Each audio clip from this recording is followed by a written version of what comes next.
welcome to Subjective Thoughts. And our book for today is Quantum of Solace, the complete James Bond short stories by Ian Fleming and published by Penguin. Now there is shooting, murder, killing, and danger in this one, so if you are in any way squeamish, you have been warned. Also, spoilers. Alright, so this is my first time ever reading a James Bond book. Now, up until, I'll start with, I'm sure many of you have heard of James Bond, with all the movies that have been over the years. So many movies, so many James Bonds, and actors portraying James Bond. Now, I, up until a few years ago, didn't know that James Bond was based on a book.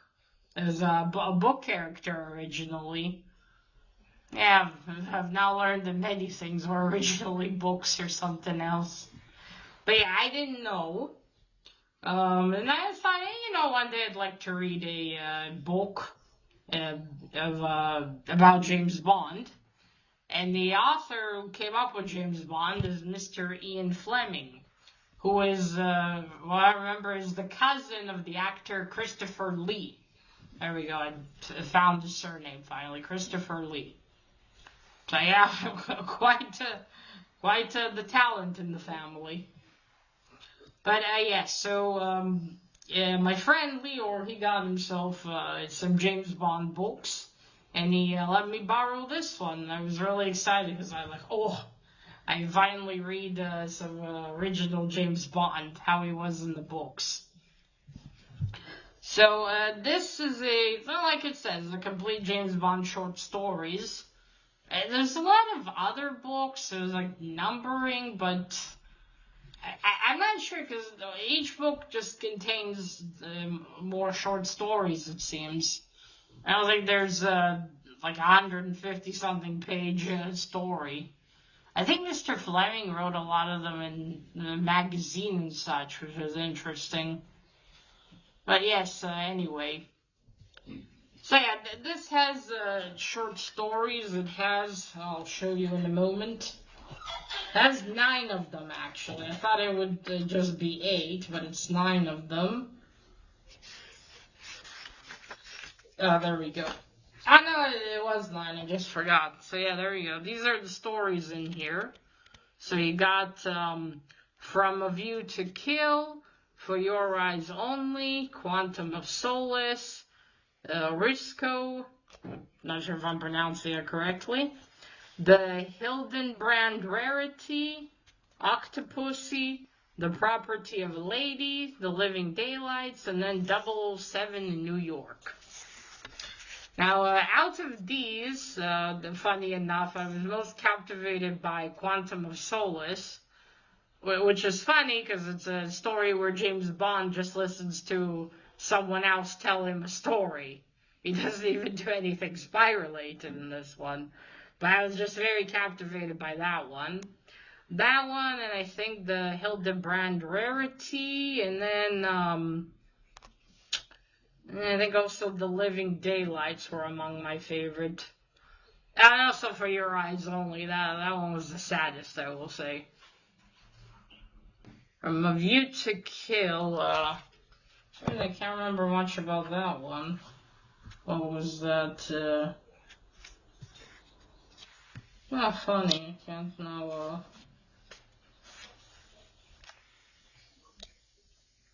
Okay, yeah, I remember. James Bond's in France, and he's called on that. That was actually a cool one, especially the plot of the spies, or the many captures. Captures.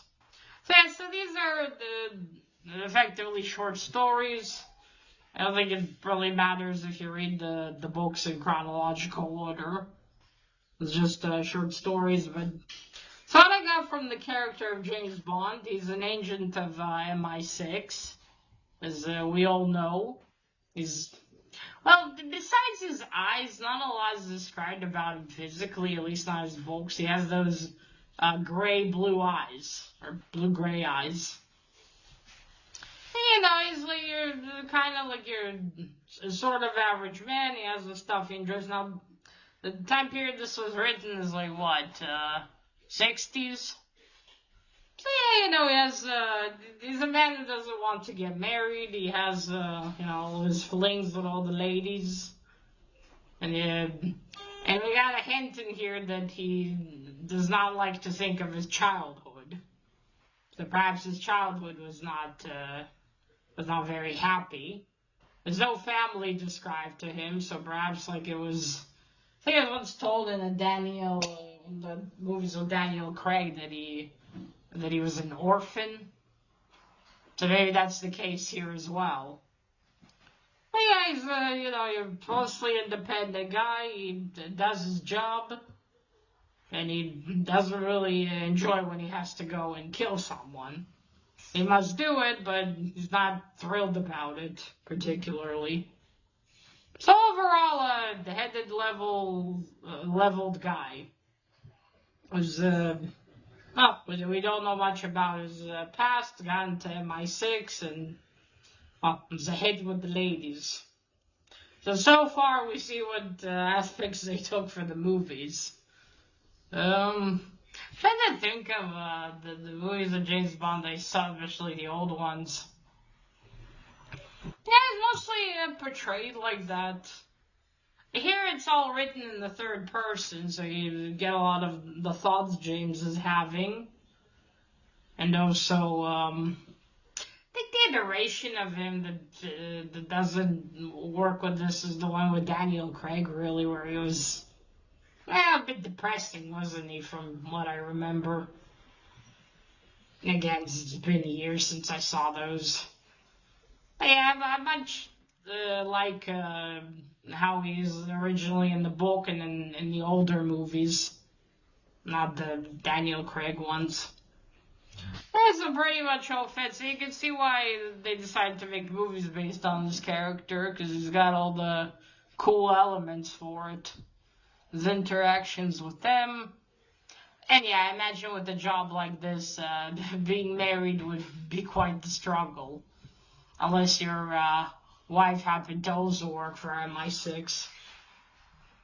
And still, I found myself really enjoying Mr. Fleming's writing style. Again, I say the Quantum of Solace story was the one that captivated me the most. And again, it's just James Bond sitting with some important man having an awkward time just trying to pass an hour. And it's just, you know, then the man begins to tell him this story that's really, really interesting. That ends up being really interesting about, again, a Quantum of Solace, about this married couple. This man that he knew that married a flight attendant, or stewardess, as they say here. James Bond just makes the comment that if he would have married, he would have liked to marry a stewardess. And then this man begins to tell him a story of someone he knew in the agency, the military, that married a stewardess, but she happened to just marry him basically for the status and money and all that. And how, well, she treated him like shit, basically. And, you know, didn't give him, say, a Quantum of Solace. She was just using him and had no affection or care for him, and how he ended up divorcing her and then going off to live somewhere. This basically ruined him, and how, in fact, his parents showed him no love when he was a child, and no affection probably contributed to that.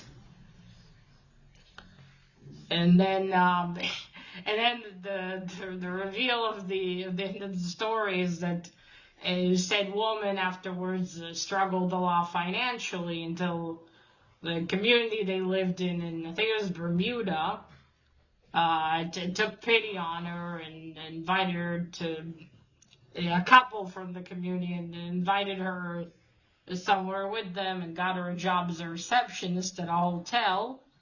and she ended up meeting her husband, a millionaire, who James Bond had, and this man had dinner with not a few hours ago. So it's just funny, and James is like, I'll never just, look at people the same. I don't know what it was about that one, but that one just really gripped me out of all the ones here. Again, mind you, James Bond isn't even doing anything, spy-related in that. That still is just so gripping. And again, all the descriptions and the characters, and how Mr. Bond seems to find himself a lady in almost every story, it seems. Again, almost. The last one, number 8, not the last one, the one before the last one was cool. Because Bond has to go and protect another agent, and he has to basically kill a sniper, and the sniper ends up being an agent, a lady agent from the KGB. Now he purposefully misses so he doesn't hit her in the chest. He's inside a building for that. Yeah, James Bond's thoughts throughout all these stories are also really interesting. And the whole ordeal. Also how the way of life was back then. I mean, I imagine Mr. Fleming probably wrote on. It's interesting where Mr. Fleming got all these ideas. I don't really know much about him besides that he started writing the James Bond stories when he was in his 40s. I don't think he was ever married or had children. At least I don't know, so. Interesting. Did Mr. Fleming have a few escapades in his youth? Guys like, hell, but here it seems to describe it as pretty normal thing. You'd find a girl, you just would casually have sex. It's just something. Oh, there's another story in here that was, which one was it? But let me find it. Find the name of it. 1 second, please. There we go. It's Octopussy. The Octopussy story. Now that one took me by surprise because the name was like, what the fuck, Octopussy? It's some kind of octopus that I think some way resembles a cat. And the name kind of fools you, like, well, what is this going to be about? And what it ends up being about is this man who, during the years of the Second World War, as it was coming to an end, he was also in sort of in the military. He knew German very well. And he basically found out while they were wrecking through some Gestapo documents about this treasure, like this big chest, not big, but like this chest full of gold and all that, and how he stole that piece of paper, or actually he burned it, and then he went to get the treasure, and he got a guide, a family man, to go with them under the guise that he was arresting him. And they made the whole climb, and he found it, and he killed him. He murdered him so he would never tell. And then there's a bit of snowy mountains there, so he just threw him down. And he hid the gold, and later on he basically lived on it with his wife. And their life didn't end up being happy because they were just living there somewhere in, I think it was Jamaica? No, not Jamaica. It's somewhere else, somewhere tropical warm. And, they both got fat, depressed. The wife, because she got the fat, was no longer interacting with her, I'm guessing, in the bedroom. And she got really upset and basically the thought of threatening him with taking too many sleeping pills. And she ended up dying. It was taken as a suicide because she overdosed on them. And then he was just alone, and then suddenly James Bond appears one day, and they found out about what he's done. And then the thing here that turns out is that this guy that he took with him and killed was because he was a ski instructor before the war, and he knew James Bond. And James Bond, as a teenager, this man was a father figure to him when he needed one. And he also taught James to ski. And it's like, holy shit. And then, one moment, sorry about that. And he ends up both having a tragic death because so he needs to get this sort of fish. He's asked by some professor to hunt down this fish and feed it to the octopussy. And this is a poisonous fish if it hits you with his sharp pointers in the chest or somewhere in the bloodstream. And this fish ends up doing that because this man's also really sick and diabetic from all the years of overindulgence. And so he brings, in the last-ditch effort, while he realizes he's been poisoned and he's going to die soon, he goes down to the shore, down to where the octopussy is, to give it the fish. But then the octopussy ends up choking him. And that's how he's found by two young men. And, well, that's it. And then back in London, James Bond just writes suicide.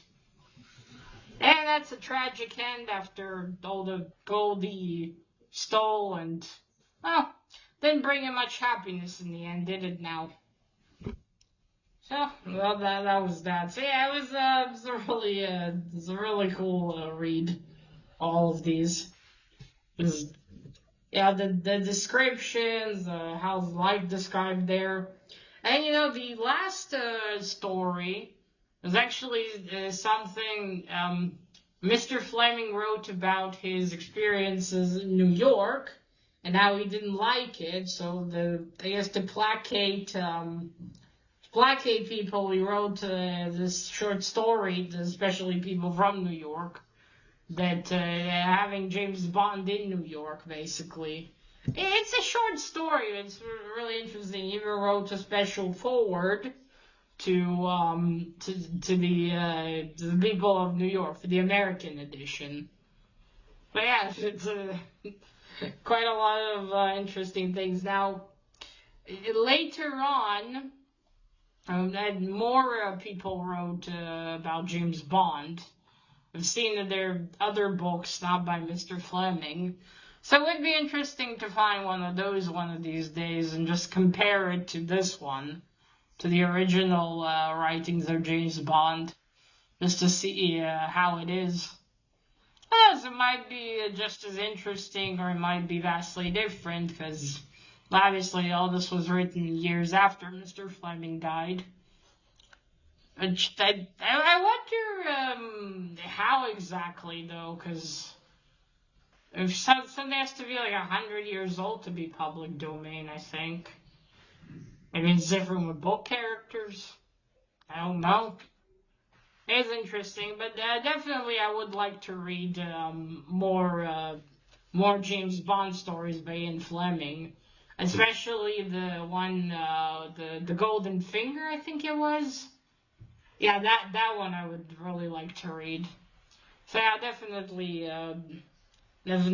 would one of these days.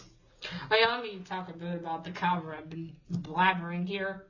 I just really wanted to talk about this one. I didn't have it's not like one long story that I will describe to you.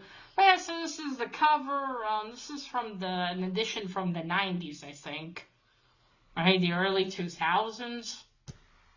I think on Goodreads it said early 2000s.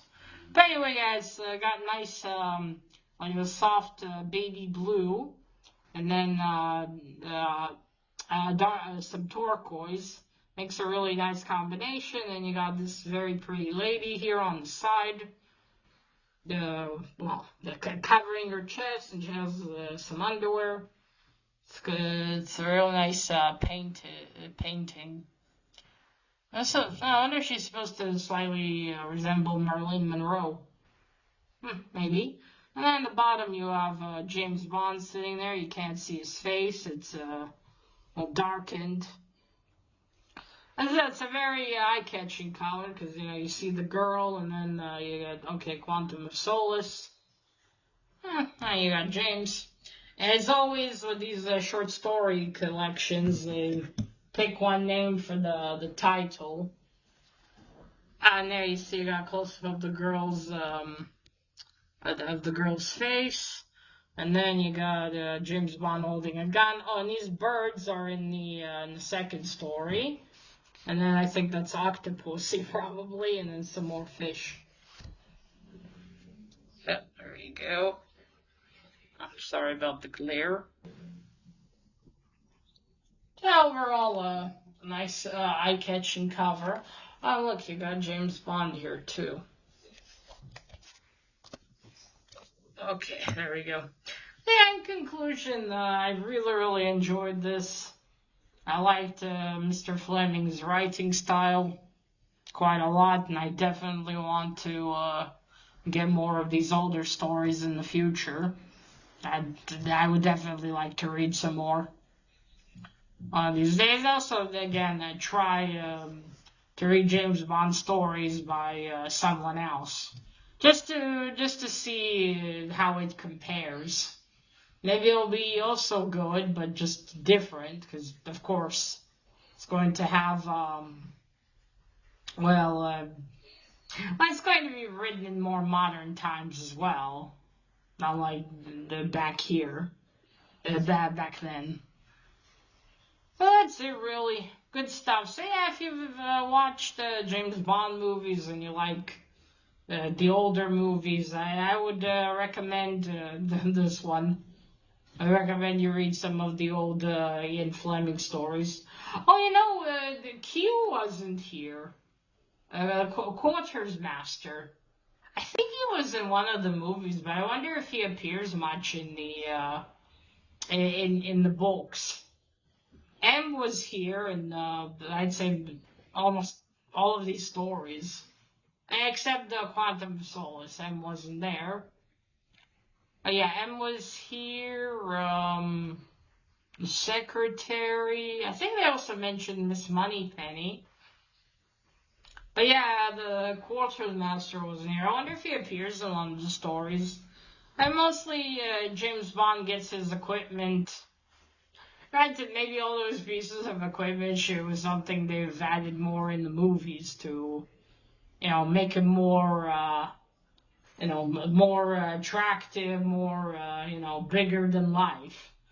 Because here, James Bond uses pretty regular things, irregular, guns and all that, and pretty much in the second story he's just given these instructions, which he later burns, and he goes in the woods by himself with a gun and supplies and shit, so yeah, I think maybe that was something more added in the movies.